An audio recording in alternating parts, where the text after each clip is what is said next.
नमस्कार. महाराष्ट्राच्या महासंग्राममध्ये आपलं सगळ्यांचं मनपूर्वक स्वागत. आज आपल्या सोबत आहेत महाराष्ट्राचे माजी मुख्यमंत्री पृथ्वीराज चव्हाण. सर, स्वागत आहे तुमचं या चर्चेमध्ये.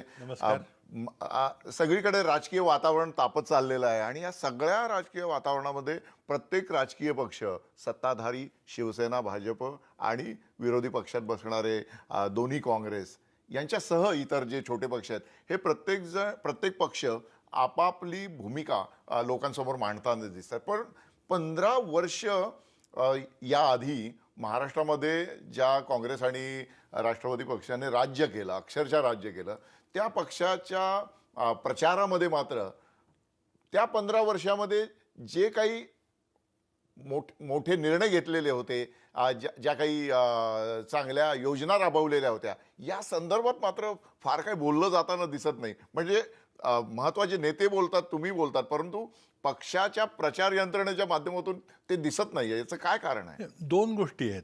मला वाटतं की ही निवडणूक फडणवीस सरकारच्या 5 वर्षाच्या कामगिरीबद्दलची आहे. बरोबर. आमच्या सरकारच्या 15 वर्षात आम्ही काय केलं ते आहे, पण ही निवडणूक फडणवीस सरकारची 5 वर्षाची कामगिरी. दुसरं काय झालं की या निवडणुकीमध्ये स्थानिक इश्यूज फार महत्त्वाचे आहेत. मी विकास केला नाही, रस्त्यात खड्डे पडले, पूर आला, पुराचं व्यवस्थापन झालं नाही, शेतकऱ्याच्या आत्महत्या, अशा प्रकारचे मुद्दे महत्त्वाचे आहेत. याच्या उलट भारतीय जनता पक्षाकडून, विशेषतः केंद्रीय नेत्याकडून फक्त एक 370चा मुद्दा पुढं होतोय. बरोबर. ठीक आहे, लोकांनी ऐकला, पहिल्यांदा संसदेतली भाषणं ऐकली, पण आज ही निवडणूक काश्मीरची नाही, ही निवडणूक माझ्या महाराष्ट्राची आहे. बरोबर. माझ्या महाराष्ट्रात जे मुद्दे आहेत ते भाजप मुद्दाम त्या मुद्द्यापासून दूर जात आहे, हे चित्र आहे. म्हणजे 5 वर्षाच्या त्यांच्या कामगिरीला त्यांना डिफेंड करता येत नाही. अनेक प्रश्न आहेत की जे आपण चर्चेत करू, आम्ही उचलायचा प्रयत्न करतोय. आम्हाला ही निवडणूक पुन्हा महाराष्ट्राच्या पोटापाण्याच्या, रोजीरोटीच्या प्रश्नांच्याकडे आणायची आहे. पण भाजप काल शहांची सभा कराडला झाली, बरोबर, 370. पण महाराष्ट्राचे प्रश्न किंवा महाराष्ट्राचे सोडा, राष्ट्रीय नेत्यांनी राष्ट्रीय अर्थव्यवस्थेवर तरी बोला. आज ऑटोमोटिव्ह सेक्टरमध्ये काय होतंय, कन्स्ट्रक्शन सेक्टरमध्ये काय होतंय, बेरोजगारीची तुम्हाला चिंता आहे का नाही, त्यावर तुमचं उपाययोजना काय, बँकांचं काय चाललेलं आहे. यावर्षी 73,000 कोटीचे बँकेचे घोटाळे झालेत असं RBI म्हणतं. PMC आपल्यासमोर आहे, त्याबद्दल तुम्ही काहीच बोलणार नाही. आणि मग कोणतरी म्हणतं की सिनेमा लोक बघतात त्यामुळे काही क्रायसिस नाही आहे, कोण म्हणतं की नाही ओला उबर झाल्यामुळं आता गाड्या लोक घेत नाहीत. मग एकतर ओला उबर बंद करणार का तुम्ही? कारण ऑटो कंपन्या सांगणार की जरा तुम्ही प्रोडक्शन कमी करा, कारण कोणी तुमच्या गाड्या घेत नाही. हे काय चाललंय? आणि त्यामुळं अर्थव्यवस्थेकडे कुणाचं लक्ष आहे, महाराष्ट्राच्या प्रश्नाकडे कुणाचं लक्ष आहे? आज फडणवीस सरकारनं कुठला मोठा पायाभूत प्रकल्प गेल्या 5 वर्षात पूर्ण केलेला आहे? मी माझ्या काळामध्ये जेव्हा त्या प्रकल्पाची संकल्प मांडली, आम्ही ब्ल्यूप्रिंट तयार केले, पर्यावरण मंजुरी घ्यायला गेलो, काही प्रकल्प आम्ही पूर्ण केले. मुंबईचा मेट्रो आम्ही पूर्ण केला, मुंबईच्या 3ऱ्या मेट्रोचा पायाभरणी आम्ही केली, प्लॅनिंग आम्ही केलं सगळं. तुम्ही काय केलं? नवी मुंबई एअरपोर्ट होऊ शकलं नाही, ट्रान्स हार्बर लिंक होऊ शकले नाही, कोस्टल रोड नाही, शिवछत्रपती स्मारक नाही, आंबेडकर स्मारक नाही. काय तुम्ही पूर्ण केलं? तुमचा फेवरेट प्रोजेक्ट शिवछत्रपती स्मारक तर त्याच्या आधी 15 वर्ष तुमच्या कारकिर्दीत रखडलेलंच आहे ना. ते प्रत्येक निवडणुकीचाच मुद्दा होता. कल्पना मांडली, पण माझ्या कारकिर्दीमध्ये मी जागा निवडली, 42 परवानग्या लागतात, त्या परवानग्या घ्यायला शेवटची एक परवानगी आम्हाला मिळाली नव्हती, आणि त्या म्हणजे समुद्रामध्ये काही बांधकाम करण्याकरताची बंदी होती, ती नाही झाली. आम्ही सगळं केलं होतं. पण या सरकारचं आता बाकी सोडून द्या, समृद्धी महामार्ग मुख्यमंत्र्यांचा फेवरेट प्रोजेक्ट, काय झालं? 5 वर्षामध्ये मुख्यमंत्र्यांनी काय करून दाखवलेलं आहे? तुम्ही काय केलं? Bullet train. आता मुख्यमंत्री आम्हाला सांगतील का की मी कराड चिपळूण रेल्वेचा प्रस्ताव दिल्लीपासून चेस करून मान्य करून घेतला. कराड चिपळूण हे फार महत्त्वाचं, कराडकरता फार महत्त्वाचं झालं असतं, व्यापारी केंद्र बनलं असतं. आम्ही राज्य सरकारनं निम्मे पैसे द्यायचं कबूल केलं, केंद्र सरकारनं मान्य केलं, त्याचा करार मुख्यमंत्र्यांनी केला मुंबईला शापूरजी पालनजी बरोबर, आणि सुरेश प्रभू आले होते करायला, तेव्हा भूमिपूजन झालं. आता तुम्ही तो प्रोजेक्ट रद्द केला का काही समजत नाही, काहीच झालेलं नाही. आणि तुम्हाला बुलेट ट्रेन करायची आहे. बुलेट ट्रेन कोणाला पाहिजे? बुलेट ट्रेनमुळं महाराष्ट्रावर किती खर्च होणार आहे? मुख्यमंत्र्यांनी तो का प्रोजेक्ट कबूल केला? काही चर्चाच नाही आहे. महाराष्ट्राच्या जीवनाशी, जनतेच्या जीवनाशी निगडीत असलेल्या एकाही प्रश्नावर या निवडणुकीमध्ये सत्ताधाऱ्यांच्याकडून प्रश्न मांडले जात नाहीत, उत्तरं दिली जात नाहीत, तीच सत्ता. नाही, पण या सगळ्याची जी मांडणी मुख्य म्हणजे विरोधी पक्षाच्या माध्यमातून व्हायला पाहिजे, त्यांच्या प्लॅटफॉर्मवरून व्हायला पाहिजे. विरोधी पक्ष नेते जे काँग्रेसचं प्रतिनिधित्व करत होते तेच लोकसभा निवडणुकीच्या तोंडावर काँग्रेस सोडून गेले. काँग्रेसमधले अनेक दिग्गज सत्तारूढ पक्षाकडे जाताना दिसले. राष्ट्रवादीमधले अनेक दिग्गज सत्तारूढ पक्षाकडे जाताना दिसले. म्हणजे एकीकडे ही मेगा भरती आहे आणि प्रश्न जे आहेत ते प्रश्न आहेत असं तुम्ही म्हणताय, पण मग लोकांचे प्रश्न मांडण्यासाठी जे काँग्रेस कटिबद्ध होतं, 15 वर्ष त्यांना सत्ता दिलेली होती लोकांनी. जर 2-5 वर्ष सत्ता नसेल तर त्यांनी सगळ्यांनी लगेच सत्तारूढ पक्षाकडे जाण्यात काय स्वारस्य? नाही, सत्तारूढ पक्षामध्ये थोडंसं आयाराम गैराम ते होत असतं माहिती आहे, पण यावेळेला पद्धतशीरपणे एक धोरण म्हणून विरोधी पक्ष संपवण्याचं धोरण जे भारतीय जनता पक्षानं आखलेलं आहे, प्रत्येकाला कुठली मात्रा लागू होईल, कोणाला पैसे, कोणाला पद, कोणाला धमकी, कोणाला चौकशा, कोणाला ईडी, हे करून पक्ष संपवून टाकायचं ठरवलं आहे. अमित शहा म्हणतात की जर आम्ही आमच्या पक्षाची दारं उघडली, दारं उघडीच आहेत पण उघडली तर कोणी राहणार नाही. म्हणजे तुम्हाला काय करायचं आहे, तुम्हाला प्रश्नांची उत्तरं द्यायची नाहीत, तुम्हाला विरोधी पक्षाचा सामना करायचा नाही. एक त्यामध्ये भारतीय जनतामध्ये विचारधारा आहे किंवा त्या हिंदुत्वाचे जे पार्टीज आहेत त्यांची विचारधारा काय, माणसं संपवून टाका. विचार संपवायचा असेल तर दाभोळकर पानसरे करा. दुसरं आता त्यांनी काय केलं, विरोधी पक्ष संपुट करा. इतक्या मोठ्या प्रमाणात पद्धतशीरपणे धोरण म्हणून पक्षांतर केलेलं आपण कधी बघितलंय का? अर्थात नाही, पाहिलंय मी. मला त्या संदर्भात पण आपल्याला प्रश्न विचारायचा आहे की ज्या पद्धतीने आपण स्वातंत्र्यपूर्व काळा जशी काँग्रेसकडे सत्ता येईल अशा प्रकारची चाहूल लागल्यानंतर शेकापमधून मोठ्या प्रमाणात मराठा नेतृत्व काँग्रेसमध्ये प्रस्थापित झालेलं आपण बघितलं आणि त्याचे महाराष्ट्राच्या राजकारणावर झालेले परिणाम बघितले. त्याच्या आधी म्हणजे छत्रपती शिवाजी महाराजांच्या आधीच्या काळात जर आपण बघितलं तर आदिलशाही, कुतुबशाही अशा शाह्यांमध्ये मराठा सरदार इकडून तिकडे जाताना दिसायचे. वेळ बदलला की ते सत्ता पक्ष बदलायचे. आता पण काय वेगळी परिस्थिती आहे. सत्तेचं जे केंद्र आहे ते भाजपकडे, शिवसेनेकडे जाताना दिसल्याबरोबर मोठ्या प्रमाणात जास्त करून हे जे घराणी होती काँग्रेस आणि राष्ट्रवादीमधली, ही घराणी स्थलांतरित झालेली दिसत आहेत. छोटे कार्यकर्ते एकाद दुसरे दिसत आहेत, परंतु या मातब्बर सरदारांनी ज्यांनी सत्ता उपभोगली, सगळी महत्त्वाची पदं उपभोगली, त्यांनी काळ बदलल्यानंतर आपला इतिहासातला जो प्रवास होता तो सिद्ध करून दाखवला का? इतिहास पुन्हा इतिहासाची पुनरावृत्ती होते हे या निमित्ताने दिसलं का तुम्हाला? नाही, असे आपण एक उल्लेख केला, शेतकरी कामगार पक्षाचे नेते सोडून गेले. आता माझ्या कुटुंबाचा त्याच्याशी फार जवळचा संबंध आहे, कारण सातारा जिल्ह्यामध्ये माझे पिताजी म्हणून मी तुम्हाला आवर्जून तो यशवंतराव मोहिते, शंकरराव मोहिते पाटील वगैरे ही मंडळी. म्हणजे यशवंतराव चव्हाण साहेबांच्या नेतृत्वाखाली जे पण सगळं त्यामध्ये काय झालं उभं राहिलं. होतं, संयुक्त महाराष्ट्र चळवळीचा संदर्भ इतिहास आपण जर पाहिला ते संयुक्त महाराष्ट्राची चळवळ संयुक्त महाराष्ट्राकरता होती. बरोबर. जोपर्यंत संयुक्त महाराष्ट्र होणार नाही तोपर्यंत आम्ही काँग्रेसला विरोध केला. आणि दुसरं एक अशी भावना होती की शेतकऱ्याचा मुलगा, कामगाराचा मुलगा मुख्यमंत्री झाला पाहिजे, हे शेतकऱ्यांचं राज्य निर्माण झालं पाहिजे. 1960 साली दोन्ही गोष्टी सफल झाल्या. आणि मला आठवत आहे की लहानपणी स्वतः यशवंतरावजी चव्हाण आमच्या घरी आले जेवायला. सहज ते दोघेही वर्गमित्र होते किंवा एका खोलीत राहत होते, पण राजकीय मार्ग वेगळे झाले. पण त्यांनी हेच सांगितलं की आनंदराव, आता संयुक्त महाराष्ट्र झालेला आहे आणि एक शेतकऱ्याचा मुलगा मी मुख्यमंत्री झाले, आता आपला तुमचा आमचा काय वाद आहे, आपण नवीन महाराष्ट्र ठरवलं, आपण सगळे मिळून महाराष्ट्राचं उभारणी करूया आणि त्या हाकेला काहीतरी पद मिळेल किंवा कुठेतरी काहीतरी आपण काहीतरी होऊन म्हणून नाही. तर या विचारानं प्रेरित, कारण त्यावेळेला विचाराचं राजकारण होतं.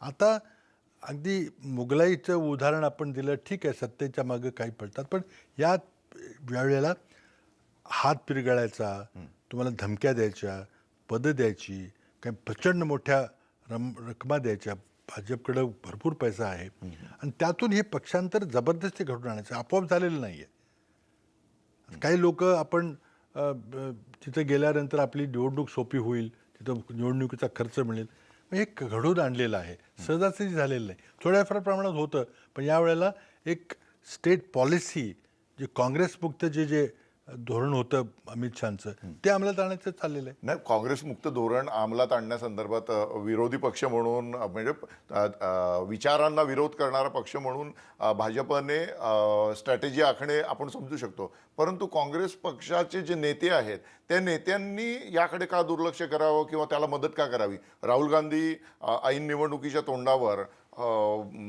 परदेश प्रवासाला जाताना दिसतात. कंबोडियामध्ये जिथे हिंदू साम्राज्याचे अवशेष पाहण्यासाठी जगभरातून लोक जात असतात, तिथली मंदिरं, विशाल मंदिरं बघण्यासाठी, तिथे राहुल गांधी गेले. त्याच सुमारास हरियाणाचे प्रदेशाध्यक्ष राजीनामा देतात. हे काय आहे? म्हणजे काँग्रेसने स्वतः आत्मसमर्पण करायचं ठरवलंय का? नाही महाराष्ट्रातील निवडणूक आहे, ह्याचे महाराष्ट्राचे नेते लढतायत, ताकदीने लढतायत. आमच्या पहिल्यांदा 2014मध्ये आमची आघाडी नव्हती, यावेळेला आमची मजबूत आघाडी झालेली आहे आणि एक दिलानं आम्ही एकत्र येऊन ही निवडणूक लढतोय. आता बाहेरचे नेते जेव्हा येतात तेव्हा राज्याच्या निवडणुकीमध्ये त्याचा एक लिमिटेड रोल असतो. बरोबर. एक स्टार व्हॅल्यू असते, अट्रॅक्शन असतं, लोकांना नेता आपल्याकडे आला म्हणून पाहायचं वाटतं. पण शेवटी निवडणूक ही तळागाळामध्ये मतदारसंघ वाईज लढली जाते. प्रत्येक मतदारसंघाचे स्थानिक मुद्दे वेगळे असतात. आता काही राष्ट्रीय एक तर मुळातच आपण जर टाईम टेबल बघितलं तर नेमकं दुर्गा पूजेमध्ये ते सगळी इलेक्शन लागली. आम्ही प्रचाराला गेलो की त्याचा आरतीचा सगळा प्रश्न येत होता. एक धार्मिक वातावरण केलं गेलं आणि नंतर परतीचा पाऊस. त्यामुळे आत्ता 2-3 दिवस झाले प्रचाराला खरी सुरुवात झालेली आहे, जाहीर सभांना वगैरे सुरुवात झालेली आहे, नेते या लागलेले आहेत. पण मला वाटतं की शेवटी निवडणूक भाजपने जरी कितीही 370कडे न्यायचा प्रयत्न केला तरी लोकांच्या प्रश्नापासून शेतीचे, बेरोजगारीचे, औद्योगिकरणाचे, शिक्षण, आरोग्याचे प्रश्नापासून भाजप दूर जाते.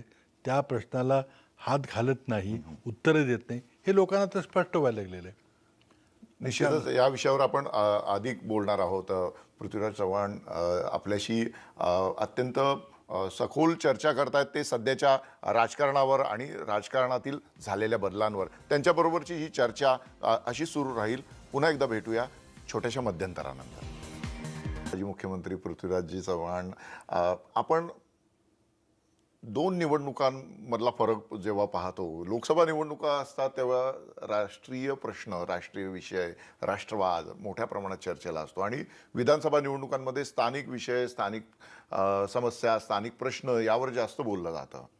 या निवडणुकीत मात्र पुन्हा एकदा 370चा मुद्दा मोठ्या प्रमाणात चर्चेला आहे. या आधी ज्या विधानसभा निवडणुका आपण पाहिल्या त्या विधानसभा निवडणुकांमध्ये म्हणजे लोकसभा निवडणुकीच्या पूर्वी ज्या झालेल्या, राजस्थान असेल, मध्य प्रदेश असेल, ओरिसा असेल, या सगळीकडे मोठ्या प्रमाणात लोकांनी वेगळ्या पक्षांना बहुमत दिलेलं दिसलं.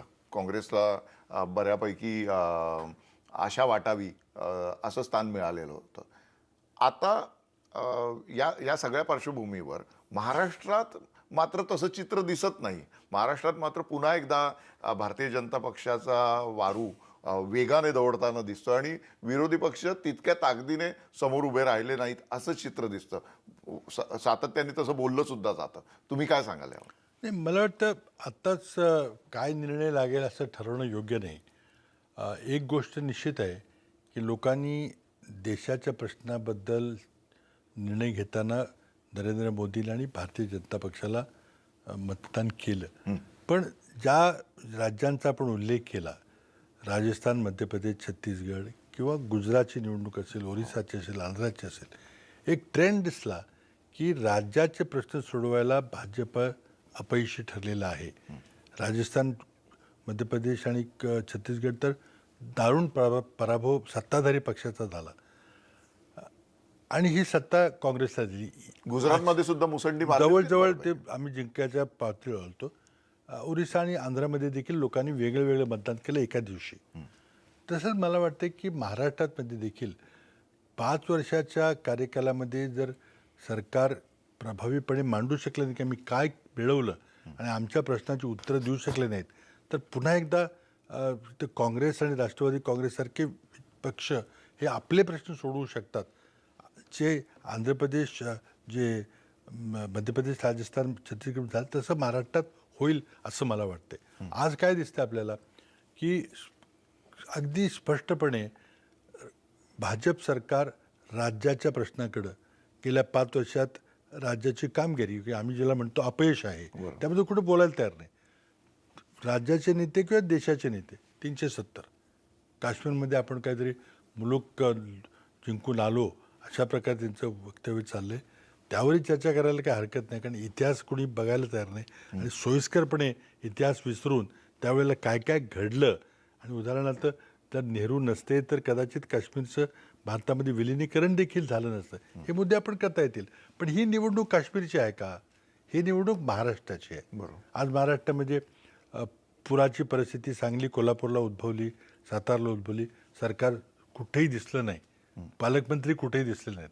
इतकं आहे की त्या कोल्हापूरच्या पालकमंत्र्यांना आपली जागा सोडून त्यांना पुण्यामध्ये आश्रय घ्यायला लागला. आज औद्योगिकरणाच्या बाबतीमध्ये काय झालं आहे? इतक्या प्रचंड प्रमाणात आर्थिक मंदीचं वातावरण आपल्यासमोर आहे. सरकारचं काय त्याला उत्तर आहे? ओला उबरमुळं लोक गाड्या घेत नाहीत. सिनेमा बघायला लोक जातात म्हणजे मग काही बंदीचं काही कारण नाही आहे. पूर्वी जेटली साहेब म्हटले होते की नाही, बेरोजगारी बिलकुल नाही आहे, लोक रस्त्यावर कुठे उतरलेत.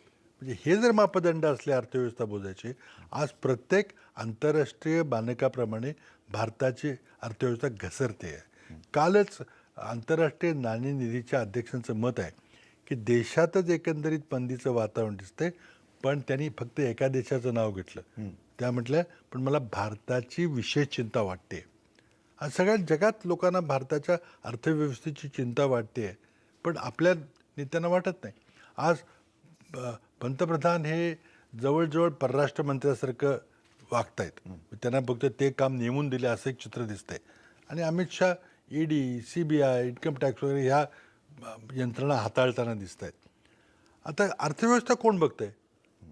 आता ही जी उत्तरे येत आहेत त्यामुळं आम्हाला काही लोकांना विश्वास वाटावा असं आपल्याला वाटतं का? त्यामुळं आज महाराष्ट्रामध्ये जे ऑटोमोटिव्ह सेक्टरवर जे मंदी झालेली आहे, आज जवळजवळ 120 ऑटो कार शोरूम्स आपल्या मुंबई, पुणे आणि नवी मुंबई विभागात बंद पडलेले आहेत.